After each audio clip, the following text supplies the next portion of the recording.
കടം കൊടുക്കുന്ന ആളുകൾ അവര് എത്ര കാലം ആ കടം അവർക്ക് തിരിച്ചു കിട്ടാതെ ലേറ്റായി പോകുന്നുണ്ടോ അത്രയും കാലം അവര് ആ കൊടുത്ത സംഖ്യ ദാനം ചെയ്തതിന്റെ കൂലി ഓരോ ദിവസവും അള്ളാഹു നൽകുമെന്നാണ്. ആലോചിച്ച് നോക്കി, എത്ര വലിയ പ്രതിഫലമാണ്. അള്ളാഹു സമ്പത്ത് നൽകിയിട്ടുണ്ടെങ്കിൽ, നിങ്ങൾക്ക് വിശ്വസ്തരായ ആളുകളുണ്ടെങ്കിൽ നിങ്ങൾ കടം കൊടുത്തോ. കടം വാങ്ങിച്ചവർ തിരിച്ചു കൊടുക്കണം, അത് മറ്റൊരു ബാധ്യതയാണ്. ഇന്ന് കടം കൊടുത്ത ആൾക്ക് പേടിയും വാങ്ങിച്ച ആൾക്ക് ഒരു പേടിയില്ലാണ്ട് നടക്കുന്ന കാലമാണ് അല്ലെ. കൊടുത്ത ആൾ എന്റെ പൈസ തിരിച്ചു തരാനായില്ലേ എന്ന് ചോദിച്ചാൽ, അതും അവധി കഴിഞ്ഞ് കൊല്ലം കഴിഞ്ഞിട്ടുണ്ടാവും, ചോദിച്ചാൽ പിന്നെ ഈ കൊടുത്തോനെ നെഞ്ചത്ത് കയറുന്ന കാലമാണ് അല്ലെ.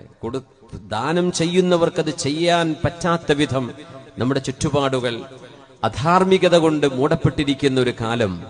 തീർച്ചയായും ഒരു പൊളിച്ചെഴുത്ത് അനിവാര്യമാണ്.